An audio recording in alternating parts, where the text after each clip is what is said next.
안녕하십니까. 오늘 행사의 진행을 맡은 브리시의회 홍보팀장 조은성입니다.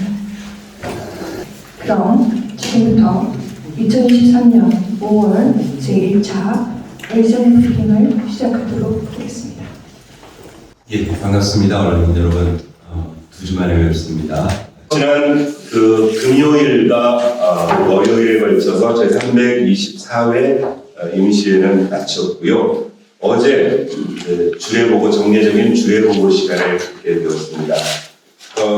그전에 말씀드렸던 것처럼 저희가 주례보고 하는 화요일에는 우선 의장실에서 의원님들과 우리 전문위원님들 배석하에 내부적인 의원관리 조례에 관한 얘기를 하도록 되어 있었습니다. 어제는 양명의 부의장님의 구리시 장애인 전동보조기기 보험가입 및 지원 조례안, 김용현 의원님의 구리시 우수음식점 지정 및 지원에 관한 조례안, 김한수 의원님의 구리시 청소년 기본 조례안에 대해서 간단한 설명을 들었습니다.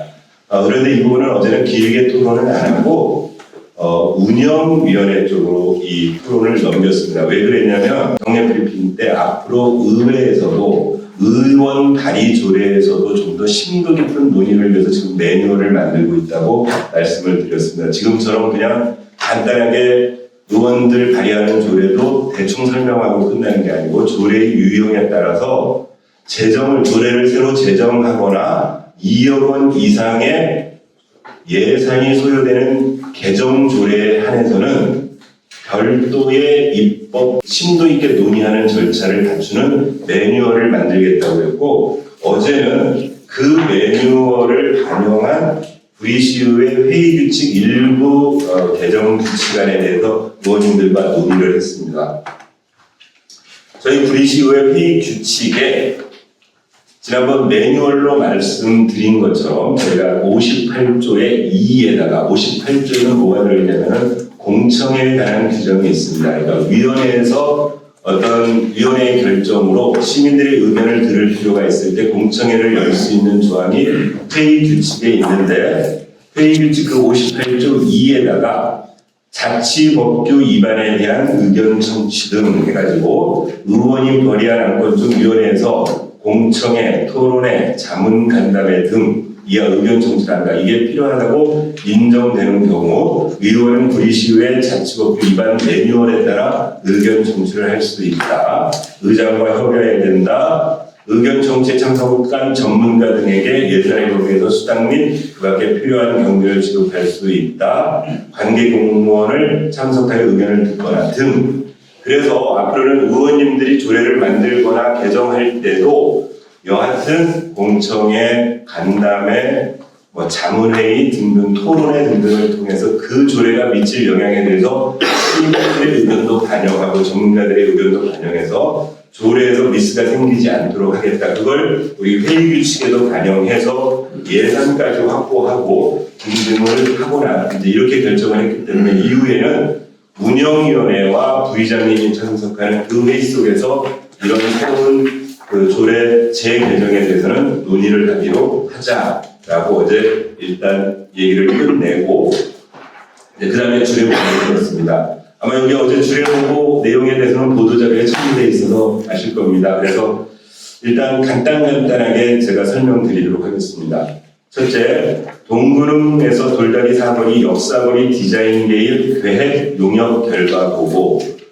이거는 어디냐면은요, 동구릉인데 동구릉 바로 정문 앞에 아니고 여기 뒤에 아시니까 지금 동구릉에서 태경 쪽으로 좀 더 가다 보면은 그 순환고속도로 이 교각 하단부에 유래등이라는 중국집이 하나 있습니다. 그 중국집 그 앞에 유래등서부터 여기 우리 돌다리 사거리까지를 이제 시에서는 장기적으로 그 역사거리, 그래서 거기에 우리 오늘 심포지엄 하고 있지만 동구릉도 위치하고 있어서 역도 동구릉역이 새로 생기는 거고 하기 때문에 그 거리를 역사거리로 조정할 그런 장기적인 건 시장의 공약이기도 하고 계획이 잡혀 있는데, 그때 그 거리를 어떤 방식으로 디자인할 것인가에 대한 총괄적 디자인 계획을 용역 발표. 그 용역을 실시한 기관의 책임자가 나오셔서 이 용역 내용에 대해서 쭉 설명을 해주신 내용입니다.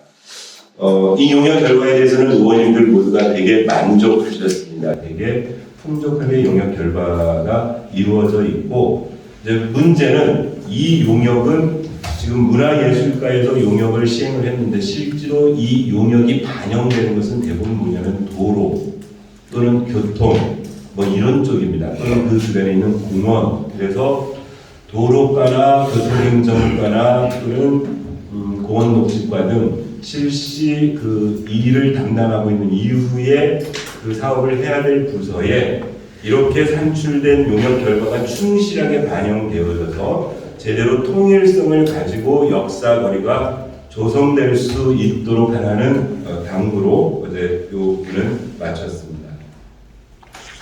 그 다음 그 2번 항과 3번 항은 전부 여성가족부에서 시립 어린이집 하나는 민간위탁 동의안이고 하나는 민간위탁 변경 동의안입니다. 위에 있는 갈매 스위첸 어린이집 민간위탁 동의안은 이제 기간이 도래해서 다시 3년간 연장해서 하겠다라는 그 위탁 동의안이 온 거고, 아래편에 있는 갈매 어린이집 민간위탁 변경 동의안은 이 현재 시립 갈매 어린이집에 이사를 가게 됩니다. 현재는 외부에 다른 건물을 얻어서 새들어서 지금 하고 있는데, 어제 완공한 그 갈매 복합청사로 어린이집이 이동하게 되니까 위치도 바뀌게 되고 공간이 넓어져서 정원도 늘어나게 되고 등등을 변경해야 되는 변경안으로 올라왔습니다.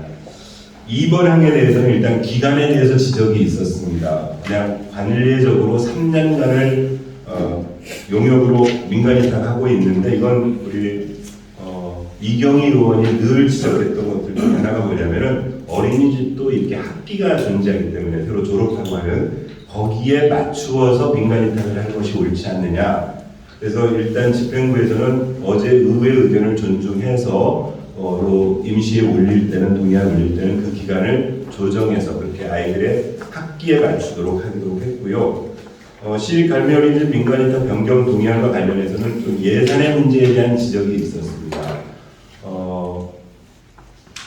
약간 인원도 늘고 이렇게 면적도 늘었는데 예산이 전혀 변화가 없었으면 결국 그전 민간위탁 동의할 때 예산을 과대하게 잡았던 건 아니냐는 지적이 있었는데, 여튼 이제 답변은 호봉제 산정이라든가 등등의 이유가 있어서 그랬다 그래서 했고요. 그 다음 구리시 청소년 문화예술 설치 및 운영 조례안이 거기 4번째 항목입니다. 몇 번 보고 중간에 보고 드렸던 것 같은데, 저기 구리여고 앞에 이문항로 끝쪽에 가면 지금 공사를 하고 있는 게 있습니다. 그게 구리 청소년 문화의 집입니다. 그래서 이 문화의 집이 이제 곧 완공될 예정인데, 완공되려면 설치 및 운영 조례가 필요하다 해서 어제 와서 설명을 했던 거고요. 어제 쟁점은 뭐였냐면은 시에서는 이 시설은 청소년 전용 시설로서 청소년 이외의 다른 뭐 대관이라든가 이런 것들을 하지 않겠다. 그래서 원칙적으로 그 시설은 무료로 이용하는 것을 원칙으로 한다라고 이 조례안을 준비해 오셨던 거고, 의원님들 입장에서는 만약에 그 공간이 주간 시간에 청소년들이 이용할 수 없는 시간에 그냥 방치하는 것이 옳으냐, 그 시간을 활용할 수 있는 뭔가의 방법을 찾는 게 옳으냐에 대해서 검토해보라는 그런 의견 제시가 있었습니다. 5번째, 보건소 행정기구 개편에 따른 종합적인 업무 추진의 부분은 의회에서 요구했던 사항입니다. 총무과에서 그 전에 의회에 보고했던 구리시 정원 및 기구 개편 조례에 따르면 보건소가 현재는 이과 2지소입니다. 인천동 보건소 내 과가 2개가 있고요. 수택동에 있는 수택지소, 갈매동에 있는 갈매지소가 있는데, 그래서 이과 2지소로 되어 있던 체계를 3과 체계로 바꾸겠다고 총무과에서 조직 개편안을 설명하러 와서 실무 현장 하는 쪽에서 요 개편의 의미가 뭔지, 정확하게 이렇게 개편하려는 이유가 뭔지에 대한 설명을 좀 보고를 해라 해서 어제 와서 설명했습니다. 여러 가지 의원님들이 궁금했던 내용들에서 충분히 납득이 되어졌고요. 핵심은 그렇습니다. 그치, 현재는 그 인창동 보건소 내 보건행정과와 건강증진과 2개가 있고 수택지소하고 갈매지소가 되어 있던 체계를 앞으로는 인창동 보건소의 보건행정과를 보건정책과로 이름을 바꾸고 건강증진과는 그대로 있고 건강생활과라는 과를 하나 과 체제를 만들어서 그 과는 갈매동어제 복합청사 내에 있는 우리 갈매 건강생활지원센터 쪽에 위치해서 거기에서 갈매 건강생활지원센터와 현재의 수택지소 운영팀 운영을 하고 시가 지금 앞으로 보건행정 쪽에서 쭉 가고 있는 치매안심센터 업무까지를 그 과에서 담당하게 하는 이런 3과 체제로 운영하겠다는 설명을 들었습니다. 마지막 여섯 번째로 있는 불시 투명사회학 실천 및 지원에 관한 조례 폐지 조례안은 이 부분은 이제 제가 그 전에 5대의회에 있을 때 이 조례가 만들어졌던 내용입니다. 당시에 투명한 사회를 위해서 뭐 행정기구, 의회, 시민사회 등등이 협약을 맺어가지고 투명사회를 만들어가자는 그런 협약 체계, 당시에 그런 어떤 움직임이 있어가지고 조례가 만들어졌었는데 이후에 그 운동이 없어져 버리면서 실제로 요 해당 단체에서도 협의체에서도 이 조례를 폐지해 달라고 요구를 2014년에 이미 했는데 그동안 방치되어 있다가 늦게나마 폐지하겠다고 가지고 와서 설명해서 별말이 없었습니다. 그 다음 7번째 있는 수택동 재개발 사업 정비개혁 수립 및 정비구역 지정안에 대한 의견 청취하는 제가 2주 전에 설명을 드릴 때 지금 수택 2동에 재개발하겠다고 해서 주민 발의로 구역 지정을 요구하는 안이 올라와 있고 이미 그 해당된 안에 대해서는 지난 8대 의회 시절에 주민 1차 공람을 거쳐서 의회 의원까지를 받아 놓은 상황입니다. 그리고 나서 도시계획위원회까지 조건부 승인을 받고 문제는 중간에 지난번 설명드렸을 때 법이 바뀌면서 요 계획안 속에 주민 분담금에 관한 사항이 들어가야 돼서 의회에 와서 설명을 했던 겁니다. 그때 당시 집행부의 견해는 뭐였냐면 이건 2차 주민공람 끝나고 의회의 의견 청취는 안 해도 되니까 그냥 설명만 드리겠다. 그런데 그때 그날 저 설명을 드리고 가서 의회 전문위원실하고 가서 검토를 해봤더니 현재의 교정법이나 이런 것들을 검토해 보니까 이거는 임의로 집행부가 의회 의견 청취를 안 해도 된다고 내릴 결정될 사항이 아니라는 판단이 의회에서 있었고 이건 정식으로 의회의 의견 청취를 받아라. 그래서 협의를 한 결과 집행부에서도 그 법률 해석이 옳다. 그래서 의회 의견 청취를 받겠다. 그래서 그 의견 청취안에 관해서 어제 와서 설명을 했었습니다. 주민공담은 2차 주민공담은 지난 26일자로 다 끝났고요. 그래서 지금 일단 그 지역에 해당 지역의 주민들은 하루빨리 지구 지정이 되고 그 이후에 사업 진행을 하기를 원하기 때문에 집행부 입장에서는 의회가 최대한 협조해서 이른 시일 내에 의견 청취안을 의견 제시를 해달라고 요구를 했었고 그래서 오늘자로 집행부에서는 5월 중에 임시회를 열어달라는 그래서 그 임시회에서 요 의견 제시안을 제시해달라는 요구가 있어서 일단 운영에 대해서 논의를 하고 있습니다. 그래서 아마 빠른 시일 내에 5월 임시회를 하루나 이틀을 열어야 됩니다. 왜냐하면 하루는 집행부로부터 설명을 듣고 저희가 의견 제시안을 만들어서 의견을 하려면 이틀이 필요해서 이틀의 임시회 기간을 다시 가질 예정입니다. 다음 8번에 있는 수택 2구역 및 인창 C구역 조합 운행 실태 점검 추진 현황은 그때 기자님들이 저한테 질문하셨던 내용이었습니다. 그래서 보다 자세한 내용을 좀 집행부로부터 요구해서 보고를 받겠다. 어제 보고된 사항은 이렇습니다.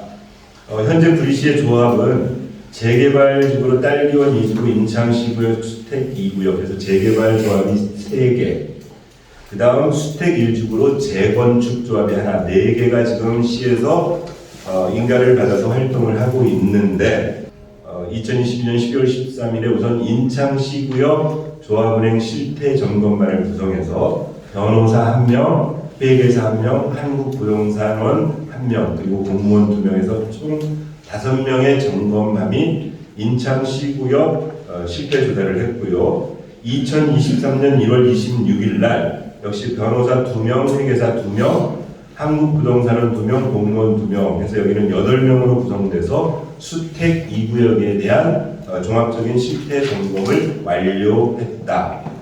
점검 내용은 도시 및 주거환경정비법에 따른 용역계약을 준수했는지 여부, 이사회 및 대의원의 총회 운영 적정성 및 정관 준수 여부, 자금 관리 방법 적정성 및 자금 집행 시 관련 규정 준수 여부, 정비사업비 항목 및 조합 수입 지출 적정성 여부, 도시 및 주거환경정비법에 따른 정보공개 규정 준수 여부 등을 종합적으로 점검했고, 이제 처분을 이렇게 점검하고 나면 처분할 수 있는 게 현재 도정법에는 환수 권고, 행정지도, 시정명령, 그리고 수사 의뢰 또는 고발을 할 수 있도록 법에 규정되어 있는데, 점검을 인창 C구역은 12월 20일부터 12월 26일까지 5일간, 수택 2구역은 1월 27일부터 2월 3일까지 6일간 점검했더니 인창 C구역에서는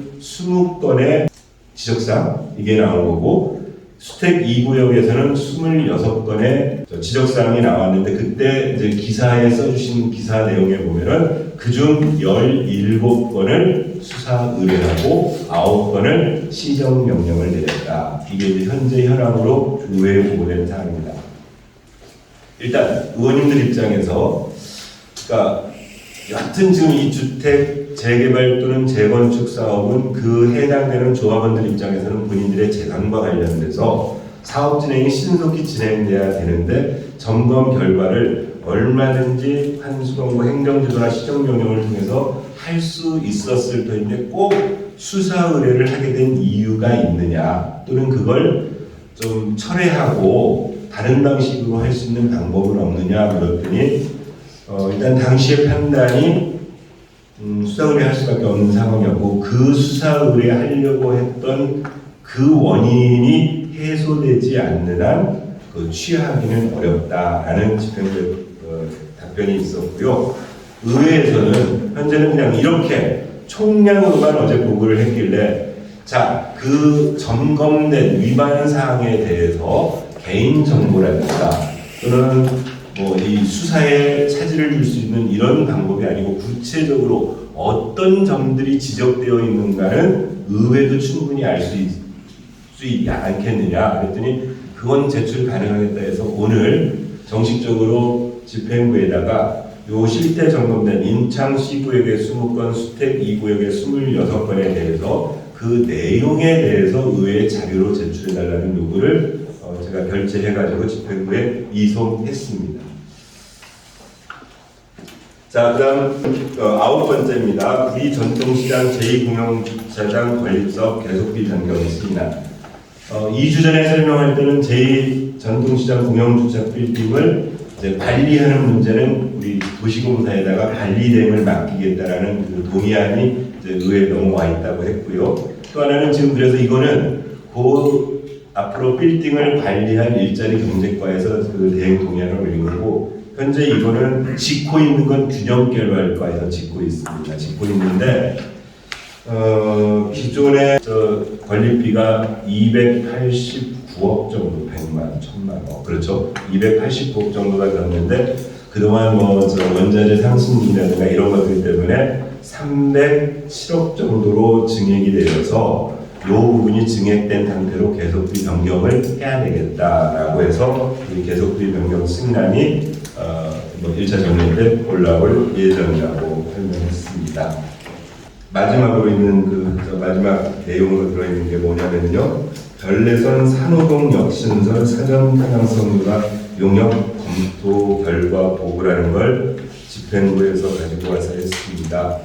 무슨 얘기냐면, 현재 별내선이 이제 내년 상반기 중에 운행을 목표로 해서 진척되고 있는데, 당초 계획대로 구리시 구간에는 우리 장자 호수공원역, 구리역 환승, 그다음에 동부릉역 3개 역이 서도록 되어 있고, 그렇게 해서 그 별내선이 다산으로 들어갔는데, 다산에서 다시 별내로 갈 때 위치상으로 다시 구리시로 들어옵니다. 그래서 우리 구리시 산호동 쪽을 지나서 별내로 지나가도록 노선 구조가 그렇게 되어 있습니다.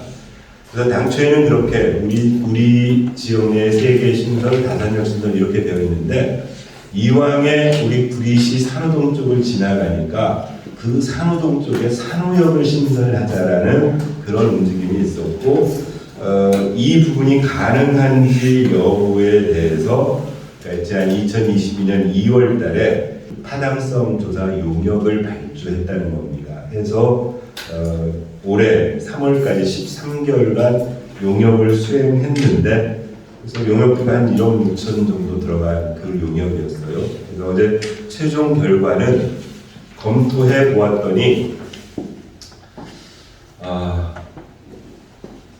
이제 만약에 산호역을 신설하기 위해서는 공법이 예를 들면 비개착공법 그게 뭐냐면 이미 이제 별내에서는 지어져 있기 때문에 그 지어져 있는 상태에서 역을 새로 만들기 위해서 그걸 뜯어내고 위해서 이렇게 하는 방법이 있고 또는 개착을 해가지고 완전하는 방법이 있고 또는 공사 중에 우회해서 하는 방법 등 3가지 방법이 있다는데 그 공법을 다 적용을 해봐도 소위 경제성 BC가 1.0 이상이 되어야 어떤 사업이나 예타에서 통과되고 하는데 해봤더니 새 공법 자체가 0.35, 0.41, 0.35로 전혀 경제성이 없다. 그래서 현재로서는 이 산호역을 신설하는 것은 경제성이 없어서 할 수 없는 사업이다로 결론을 내렸다. 그래서 이런 용역 결과가 나왔다고 의회에 보고를 했어요.